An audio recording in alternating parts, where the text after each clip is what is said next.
समस्त भगवत भक्तों को जय जय सीताराम। मैं पंडित अतुल तिवारी आप सभी का यूट्यूब चैनल भक्त पथ अतुल तिवारी पर स्वागत करता हूं एवं निवेदन करता हूं आप लोग चैनल को सब्सक्राइब करें, लाइक करें।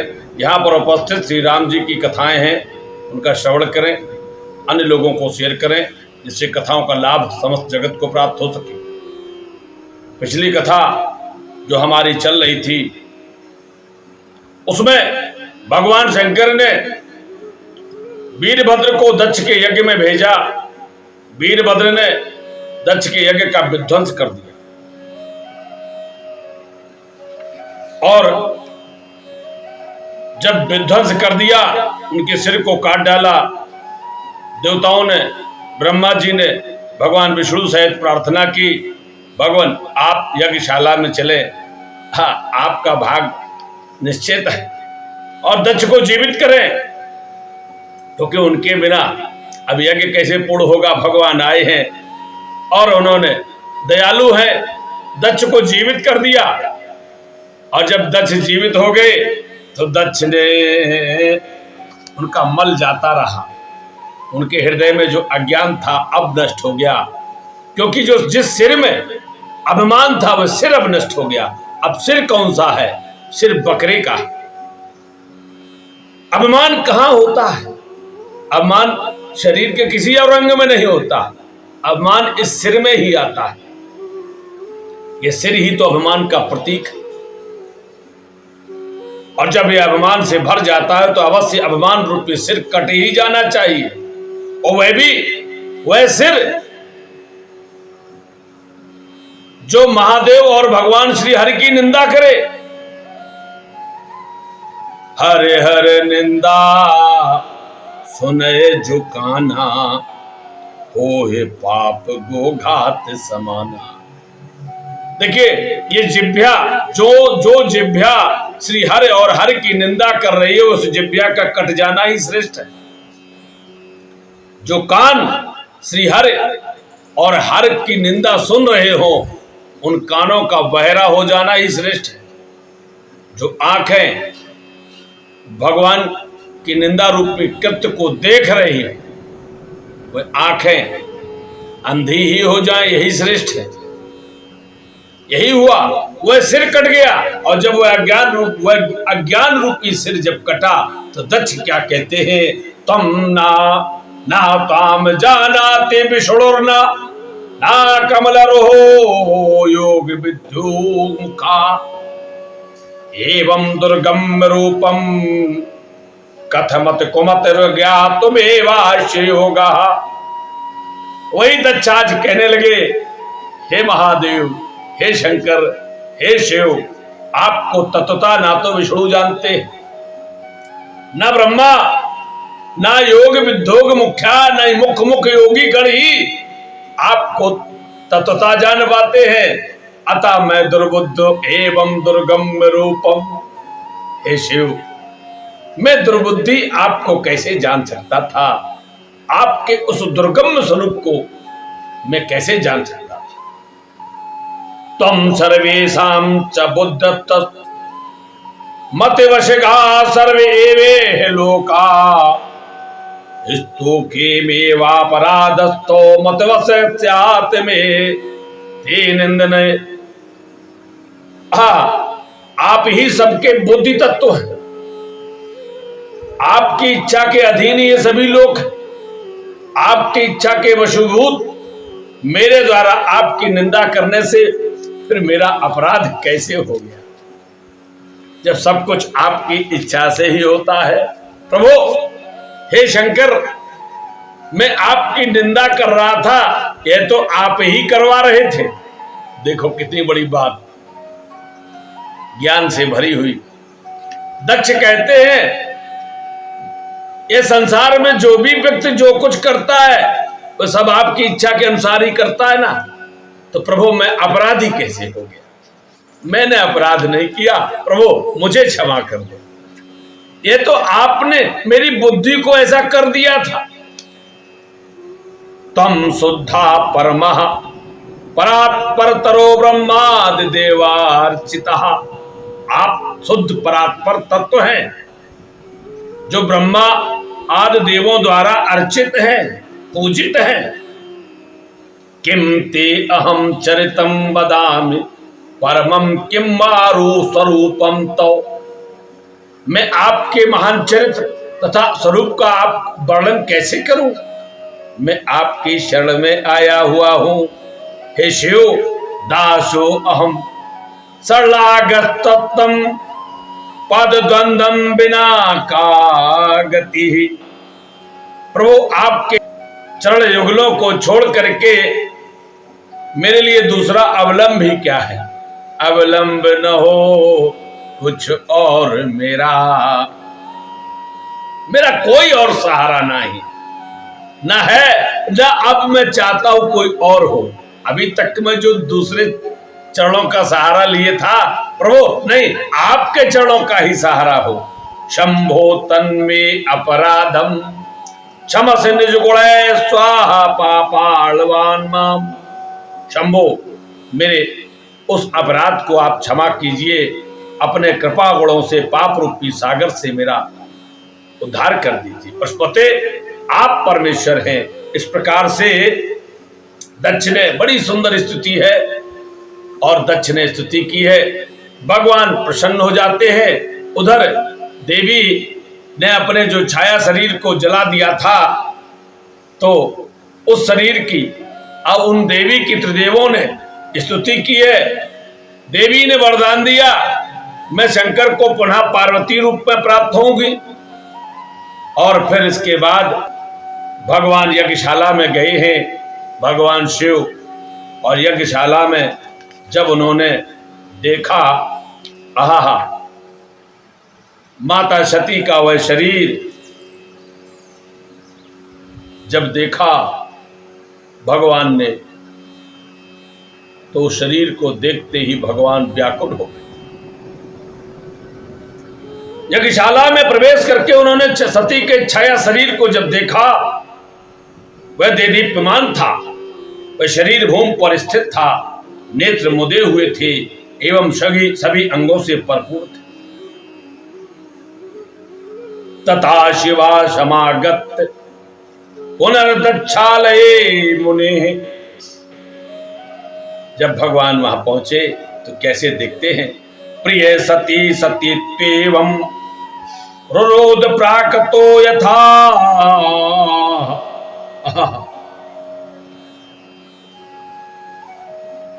भगवान सामान्य लोगों के समान रुदन करने लगे। रुरोध प्राकृतो यथा, जैसे प्राकृतिक साधारण मनुष्य संसार के लोग रुदन करते हैं, भगवान शंकर वैसी ही लीला करते हुए रुदन करने लगे।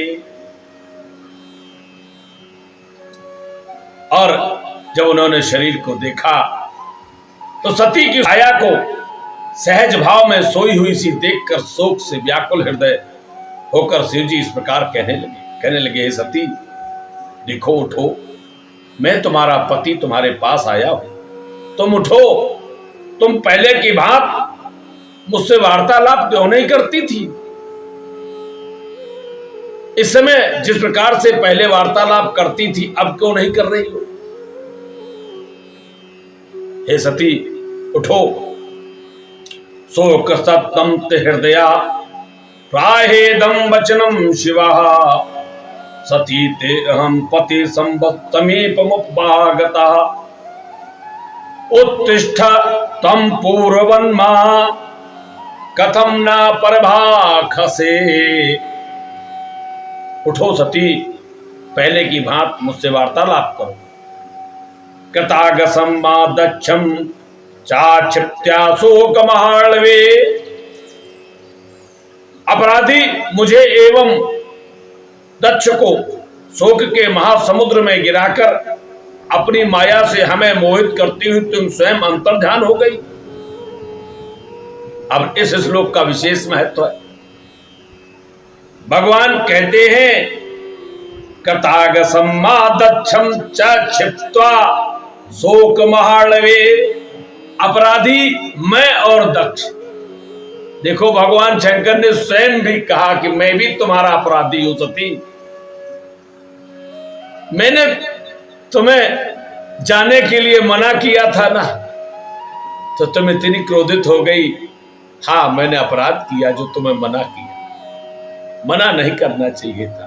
तुम इतनी क्रोधित हो गई मुझसे और अपने पिता दक्ष से। तुम मुझे और दक्ष को अपराधी मानकर तुमने अपने शरीर को जला दिया, समाप्त कर दिया।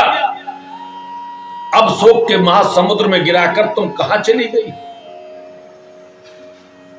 अब मैं अपनी एकमात्र तुम प्राण प्रिया का परित्याग कभी नहीं करूंगा। मैंने तुम्हें अकेले आने दिया, अब मैं कभी नहीं, तुम आ जाओ, मैं तुम्हारा परित्याग कभी नहीं करूंगा। भगवान इस प्रकार से कह रहे हैं और इस प्रकार साधारण मनुष्यों की भांति विलाप करते हुए भगवान शंकर ने सहसा ही अपनी भुजाओं में सती के छाया शरीर का आलिंगन करते हुए उसे सिर पर उठा लिया। बाहुभ्याम ते समालिंग जग्राह शिरसा मुने छाया सत्या तो तम देहम दत्ता शिरस शंकरा। शंकर जी ने माता सती के उस छाया शरीर को उठाकर अपने हृदय से लगाते हुए सिर पर धारण कर लिया। और अब जब सिर पर धारण कर लिया तो शंकर जी अब देह की सुध बुध भूल गए। संप्राप्त परमम मोदम ननर्त धरणी तले। शंकर जी सती के उस छाया शरीर को सिर पर धारण करके नृत्य करने लगे प्रसन्नता पूर्वक। उनको अब ऐसा लगा मानो सती ही मिल गई हो। अब नाचने लगे। ब्रह्मादया सुराधीसा देवा इंद्र पुरोगमा। इस दृश्य को ब्रह्मा आदि देवता, इंद्र आदि देवगण आकाश से दृश्य को देख रहे हैं। अपूर्व रथमास्थाय गगने दृष्टुमागमन पुष्पवृष्टि समभक्त प्रमुथा सिदिशो दशा। दसों दिशाओं से पुष्पों की वर्षा हो रही है। और उसी समय प्रमथ गण है ना, जो वे गाल बजाने लगे, नाचने लगे। चारों ओर नाचते हुए शिव जी सती के छाया शरीर को कभी सिर पर धारण करते हैं, कभी दाहिने हाथ में लेते, कभी बाएं हाथ में, तो कभी कंधे पर, और कभी प्रेम पूर्वक वक्ष स्थल पर धारण करके अपने चरण के प्रहार से पृथ्वी को कंपायमान करने। कदाचित महास्ते चे कदाचित स्कंद दे सके। देवगण आकाश से दृश्य को देख रहे हैं।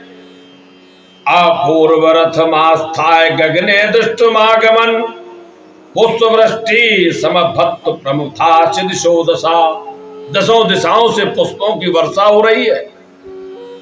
और उसी समय प्रमथ गण है ना, जो वे गाल बजाने लगे, नाचने लगे।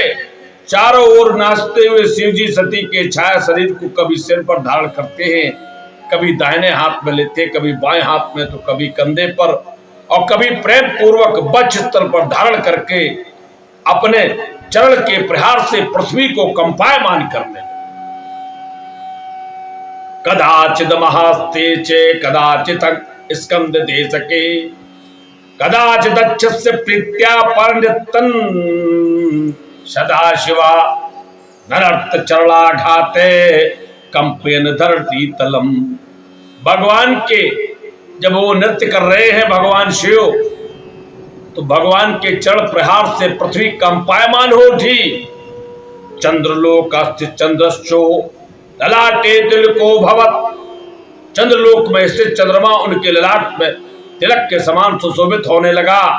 नक्षत्र मंडल दीप्तिमान जटाओं में गुथ गया और सूर्यलोक में स्थित भगवान भास्कर उनके कंठाभरण बन गए। अर्थात भगवान सूर्य भगवान शिव के कंठ में माला की तरह सुशोभित होने लगे।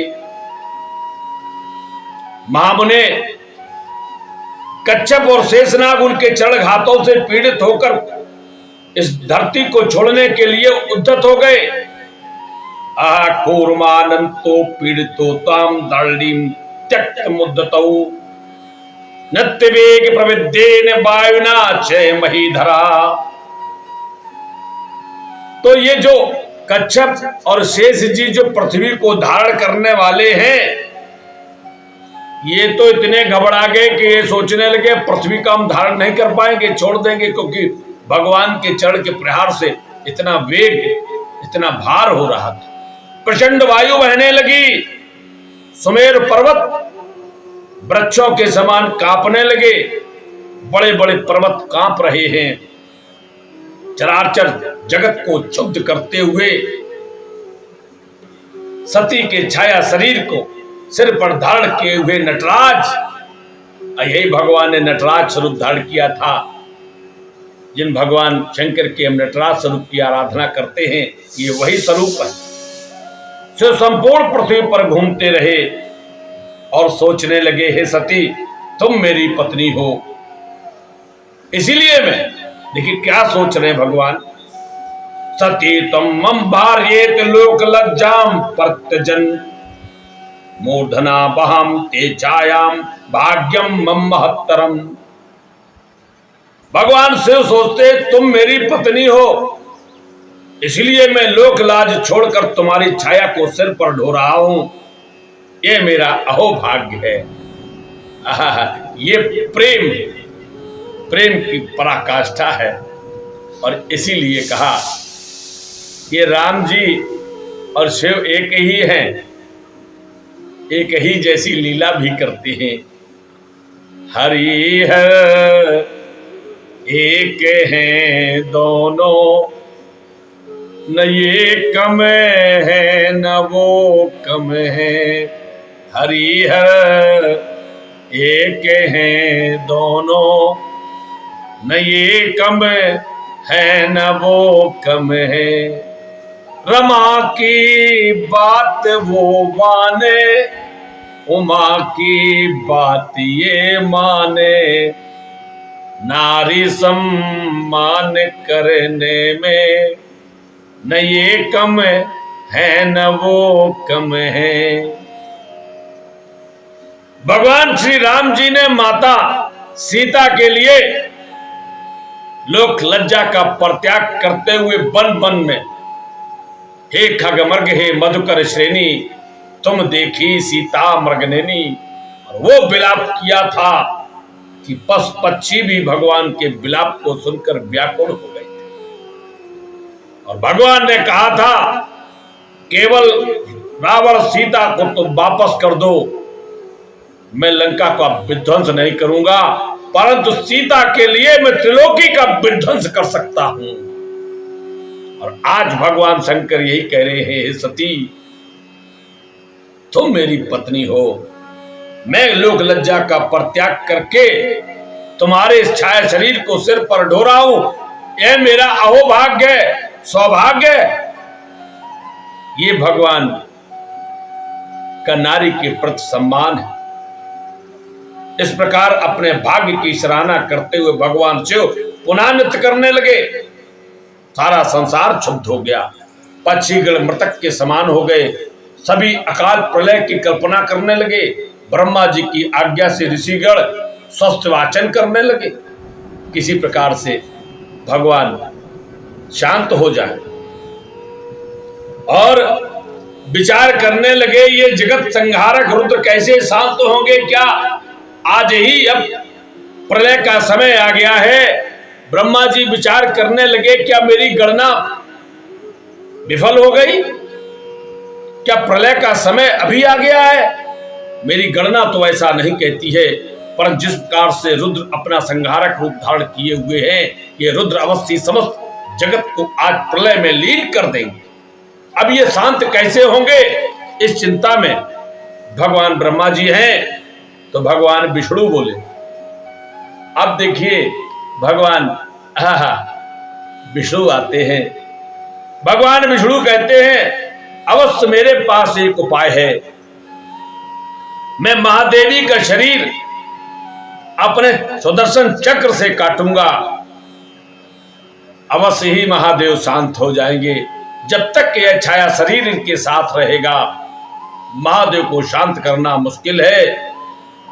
और इस प्रकार से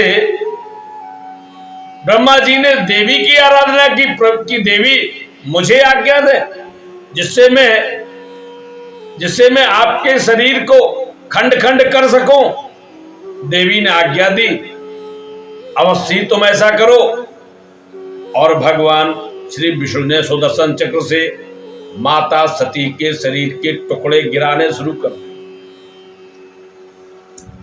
नाचते हुए शिव आनंद मग्न चित्त होकर जब धरती पर चढ़ पटकते थे, जो ही चढ़ पटकते थे उसी समय विष्णु चक्र चलाकर उनके सिर पर रखा सती का छाया शरीर काट देते थे।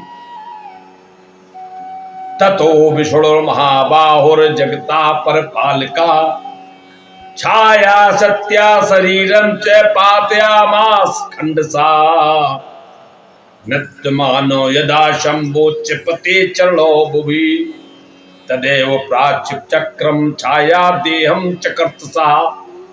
उसी समय भगवान विष्णु शरीर को काटते थे और इस प्रकार जब चक्र से कटे हुए वह सारा शरीर अंगों में परिवर्तित हो गया तो 51 शक्तिपीठों का प्रादुर्भाव हुआ है।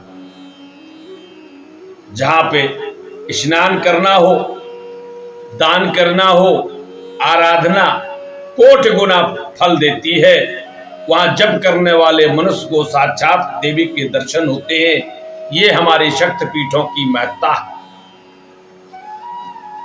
और जब भगवान शंकर ने अपने शरीर को भार रहित देखा तो शिव जी ने अब धैर्य धारण किया, लगा कि अब तो सिर पर कुछ है ही नहीं।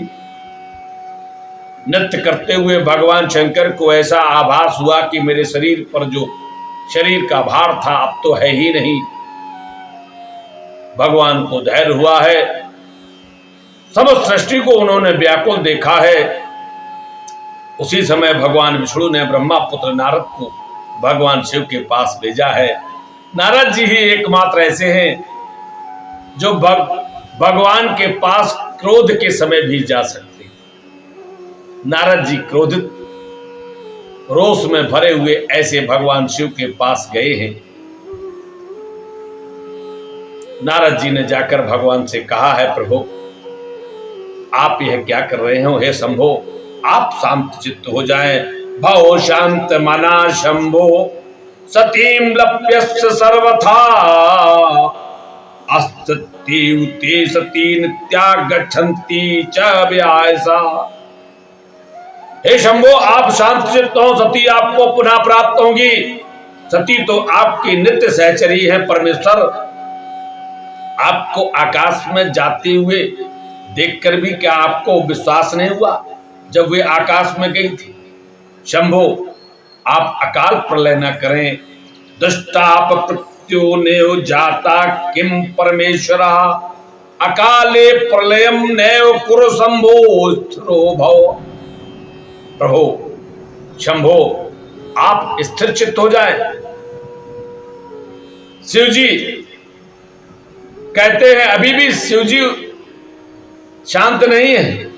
कह रहे हैं, नारद ऐसा क्यों कहते हो? मैंने तुम लोगों का क्या बिगाड़ा था? मैं तो कैलाश पर अपनी भार्या सती के साथ आनंद से रह रहा था, पर तुम लोगों ने, तुम्हारे लोगों के कृत्य के द्वारा ही मेरी सती का अपहरण हुआ है। और देखो तो हे नारद, किसी निर्दयी ने तो उनकी देह को भी मेरे सिर से गायब कर दिया, अपहरण कर लिया। सती बरे दुखार्थ छाया सत्यास्तु विग्रहम प्राप्त विस्मृत दुखो अभवम तच्च केन वा शिरासो अपहतो देहो दुष्ट विचेतसा। हे नारद, देखो किसी दुष्ट से तो मेरा वह सुख भी नहीं देखा गया है नारद, कि मैं सती के उस छाया शरीर को जब सिर पर धारण किया था वह भी मेरा किसी दुष्ट ने अपहरण कर लिया। नारद जी बोले, हे देवता, आप शांत हो जाए, मैं आपको बताता हूं। महादेव, आप प्रसन्न हो जाएं और यह जो प्रलयकारी नृत्य कर रहे हैं इसे बंद कर दें। आपके नृत्य से पीड़ित हुई पृथ्वी डूबी जा रही है। सभी पर्वत पत्तों की तरह कांप रही, चलायमान हुए। देवगण स्वर्ग को छोड़कर चले गए हैं। देव असुर तथा मानवों की यह सारी सृष्टि प्रभु आपके इस नृत्य के कारण नष्ट हो रही है। प्रभु आपको अपने द्वारा उपस्थित यह प्रलय क्या दिखाई नहीं दे रहा है? प्रभु इस तांडव नृत्य के बहाने आप सृष्टि का नाश करने को क्यों उद्यत है? तया तो स्वकृतस्वासौ प्रलयो नेव दृश्यते कथम न तच्छेलेदम विश्वम नाशयसु प्रभो किमीदृशं कर्मसो यत् स्वकीयार्थं विनाशेत् त्रैलोक्य रक्षको विष्णुर्दृष्टा विपद्यमद्युताम्। प्रभु आप इस सृष्टि को इस तांडव नृत्य के बहाने नष्ट करने में क्यों उद्यत हैं, जो अपने लक्ष्य का ही विनाश कर दे? प्रभु ऐसे कर्म का क्या प्रयोजन है? त्रैलोक के पालन करता भगवान विष्णु ने इस अद्भुत विपत्ति को देखकर ही आपको सांत्वना देने के लिए ही सुदर्शन चक्र धार करके सती के शरीर को धीरे धीरे काटा। प्रभु सती के जो छायाखंड जहां पर भी गिरे उन स्थानों पर काम रूपाद महाशक्तिपीठ अवतरित हो गए हैं। प्रभु आपने जब जगत जननी की आराधना की तब उन्होंने पहले ही यह बात कही थी। प्रभु जहां जहां माता सती के शरीर के ये खंड गिरे हैं वहां वहां महाशक्तिपीठ उदय हो गए हैं। प्रभु ऐसा भगवान विष्णु ने किया है। हे सदाशिव आप शांत हो जाएं। और उस समय महादेव जी बोले कि देखो, और यह बात देखो अभी हमने थोड़ी देर पहले सुनाई थी कि भगवान शिव और विष्णु एक जैसे ही हैं, एक ही हैं। ये वही कर्म करते हैं, एक दूसरे का अनुसरण करने में आनंद आता है क्योंकि दोनों एक दूसरे के भक्त हैं। भगवान शिव ने कहा, कमलापति विष्णु को श्राप दे दिया। कहने लगे इन्होंने ऐसा किया है तो अवश्य ही विष्णुर्मानुसुर रूपेण जनस्यति महीतले त्रेतायाम सूर्यवंशो असौ मम शापेन निश्चितम्। भगवान शंकर कहते हैं अवश्य ही विष्णु को भी त्रेता युग में मनुष्य रूप का अवतार लेना पड़ेगा। और जिस प्रकार से मेरी मनोहारिणी सती को मुझसे इन्होंने दूर किया है, इन्हें भी अपनी प्राण प्रिया से दूर रहना पड़ेगा।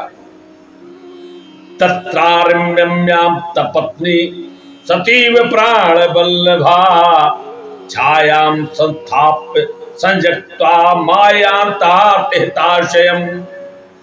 भविष्यति ततश्चावो मायया विप्रमोहिता आनंद मग्न चिंतस भूत्वा या सत्य दूरता ततो मथा माम चक्रे असौ छाया पत्नी वियोगिनम क्रूर राक्षस विष्णुर्स्थिता राक्षस पुंगवा। भगवान शंकर कहते हैं जैसे मेरी मनोहारिणी श्री सती के छाया शरीर को इन्होंने मुझसे दूर कर दिया है, वैसे ही इनको भी त्रेता युग में अपनी भार्या के छाया शरीर से दूर रहना पड़ेगा। और देखो माता सीता का भी शरीर जो था वह छाया ही थी। न जे प्रतिबिंब राखते हैं सीता तैसे रूप सील सुभिनीता। वैसा ही प्रतिबिंब बना के माता सीता ने रखा था। स्वयं तो प्रभु पद धर ही अनल समानी। भगवान के चरणों को अपने हृदय में धार करके अग्नि में समा गई थी और अपने प्रतिबिंब को वैसे ही बना दिया। लक्ष्मण हूं यह मरम न जाना, जो कछु चरित रचा भगवान।